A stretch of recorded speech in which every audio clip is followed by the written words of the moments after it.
So మీకు జాతకరీత్యా వచ్చిందా ఈ సక్సెస్, మీ టాలెంట్ పరంగా వచ్చిందా ఈ సక్సెస్ అంటే ఏం అన్నీ చెప్తారు? కలిసి వచ్చాయని చెప్పాలి. ఎందుకంటే ఇది ఒక్కరోజు చేసే ప్రయత్నం కాదు. నేను ఇండస్ట్రీకి వచ్చి 18 సంవత్సరాలు అయింది నేటికి. ఉమ్, 18వ సంవత్సరంలో ఈ అంటే రాశాను, చాలా హిట్స్ రాశాను. అవును, బట్ మీరు ఇప్పుడు పెద్దది పడింది. అవును నాగార్జున గారికి రాశారు, నాని గారికి రాశారు, మంచి హిట్లు. అల్లు అర్జున్ గారికి, అల్లు ప్రభాస్ అర్జున్ గారికి, కి ఆర్య 2 లో Prabhas mister perfect, mister perfect లో రాశారు. అలాగే రీసెంట్ బంగారాజు, నాగచైతన్యది చాలా రాశాను. 400 పాటలు రాశాను. Very nice, very nice. So ఇవన్నీ ఈ ప్రయాణంలో మీకు మీకు అర్థమైన విషయం ఏంటి, మిమ్మల్ని మీరు ఏ విధంగా అర్థం చేసుకున్నారు? అంటే ఏదైనా ఈజీగా రాదన్నది ఫస్ట్ అర్థం అవుతుంది. ఉమ్, అంటే ఏదో పాటల రచయితగా వితౌట్ ఎనీ నాలెడ్జ్, అంటే మనం వితౌట్ నోయింగ్, తెలియకుండా వచ్చాను ఇక్కడికి. అంటే కవి హృదయం నాలో ఉంది, కానీ నన్ను సాధారణంగా ఆహ్వానించే వాళ్ళు ఎవరు ఉంటారో లేదో అన్నది నాకు తెలియదు. Really I don't know. అంటే పాట ఎలా రాయాలి, ఎవరిని అడగాలి, ఇవన్నీ క్వశ్చన్సే ఓవరాల్గా. అన్ని ప్రశ్నలే.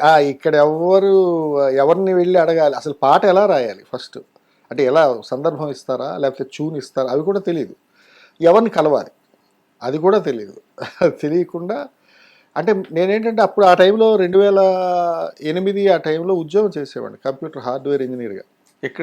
ఇక్కడే మన కొన్నాళ్ళు వైజాగ్లో చేశాను.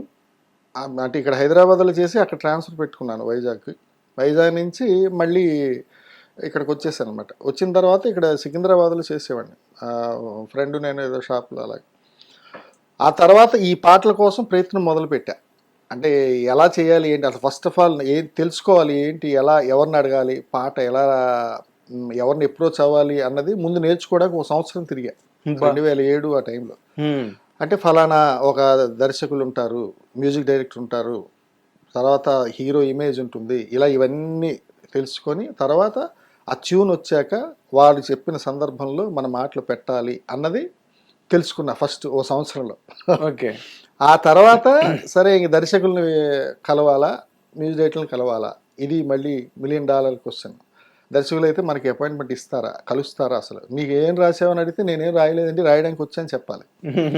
ఇలా ప్రయత్నాల్లో ఫస్ట్ నేను తిరిగాను, చాలా తిరిగాను. తర్వాత ఏదో సందర్భంలో ఒక ఆఫీసులో వెళ్ళి బయటికి వెళ్తే, మీరు పాటలు రచయిత అని ఎవరో అడిగితే, అవునండి పాటలు రాస్తానంటే, అయితే పక్కనే ఇక్కడ ఆఫీస్ ఉంది, జగడం ఆఫీస్, సుకుమార్ గారు డైరెక్ట్ చేస్తున్నారు, దాంట్లో ప్రకాష్ గారు అని ఒక ఆయన ఉంటారు, అతనికి పాటలు బాగా ఇష్టం, తోలేటి ప్రకాష్ అని నా ఇష్టం సినిమా చేశారు డైరెక్టర్. అవును అవును.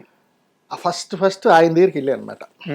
వెళ్ళినప్పుడు అందరికీ తెలియదు, ఒక బ్యాగు, జేబులో పెన్నులు పెట్టుకుని కవిలాగా ఏంటంటే ఆయన పాటలు రాస్తారా అంటే, అవును సార్ అన్న. ఏం రాశారంటే, ఇంకేం రాయలేదు సార్ అన్న. ఏం రాయలేదా, సరే అంటే ఎలా మరి రాద్దాం అనుకుంటున్నారు, రాయలేదు అన్నారు కదా. అంటే మీరు ఏదైనా సిచ్యువేషన్ చెప్పండి సార్, రాస్తాను పాట అన్నాను. అంటే ట్యూన్ లేకుండా, అయితే నేను సిచ్యువేషన్ చెప్తాను, మీరు ఇక్కడ కూర్చొని 1 గంటలో పాట రాయగలరా పల్లవి వరకు అని అన్నాడు. పల్లవి వరకు అంటే అలాగే సార్ రాస్తాను. అప్పుడు ఆయన సినిమాకి కో డైరెక్టర్ ఏదో, జగడం సినిమాకి సుకుమార్ గారి డైరెక్షన్లో, బట్ ఆయన వేరే ఎక్కడో ఏదో కథ ఇచ్చి ఉన్నారు. ఆ సినిమా కోసం నాకు సిచ్యువేషన్ చెప్పారు. చెప్తే నేను పక్కనే కూర్చొని 15 గంటలో రాశా పల్లవి. అంటే ఏదో నా ఊహకి తగ్గింది, నేనేదో రాసి సార్ ఒక పల్లవి, ఒక చరణం కూడా రాశా. ఓకే.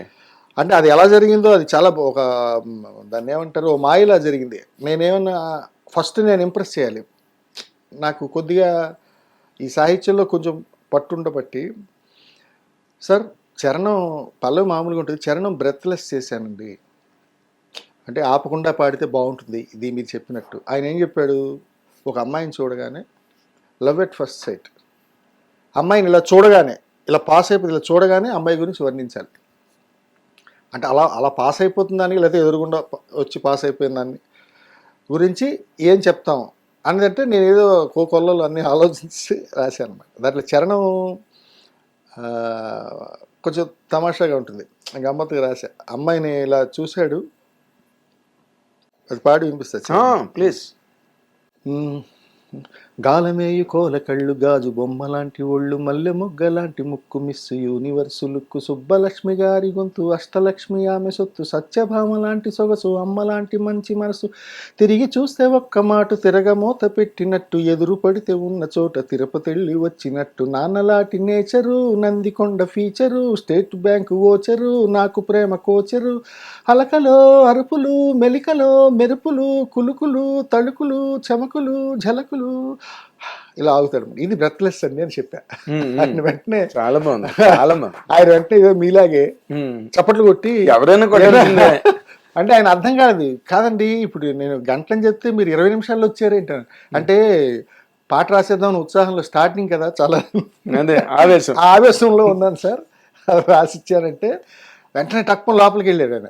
ఏంటి ఏం చేస్తారని అలా నించొని ఉన్నా. లోపలికి వెళ్ళి ఒక 5,000 రూపాయలు తీసుకొచ్చి నా జేబులో పెట్టి, ఇది మీకు అడ్వాన్స్, ఈ పాట మీరే రాస్తున్నారు, మీరు పాడిన పాట చూనే కూడా మ్యూజిక్ డైరెక్టర్కి ఇస్తాను, రెండో చరణం కూడా రాసేయండి అని చెప్పేసాను అనమాట. అది నా మొట్టమొదటి ఇది. అలా రెండోది అంటే 2 చరణాలు ఒక అమ్మాయిని చూడగానే ఏంటి వర్ణిస్తాము అన్నదానికి రాసిందనమాట. పల్లవి 2 చరణాలు రాశాను. ఆ పాట ఫస్ట్ నా స్టార్టింగ్ సాంగ్ అది. అదే ఇజాక్యులేషన్ అంటారు కదా, మనం చూడగానే మన నుంచి వచ్చే ఒక పోరింగ్, ఒక స్పిల్ ఓవర్, అంతే అంతే. అది మీ ఆ స్టాంజాలో పర్ఫెక్ట్ గా ఉంది. అవును అవును. అదే మన దీంట్లో చెప్తారులే, అంటే శాస్త్రంలో అమ్మవారు ఎక్కడ ఉంటుందంటే ఈ బ్రుకుటిలో ఉంటుంది, అది కారుతుందట, నోట్లోకి వస్తుందని. మన సాహిత్యం ఏదైనా కవిత్వం ఎవరు రాసినా ఎవరు చెప్పిన పాండిత్యమైనా సాహిత్యం బురుకుటిలోంచి నోట్లోకి వచ్చి బయటకు వచ్చేది అని. అలా ఆ క్షణం అమ్మవారు ఏమైనా పూనిందేమో అక్కడ బుకుటి మీద కూర్చొని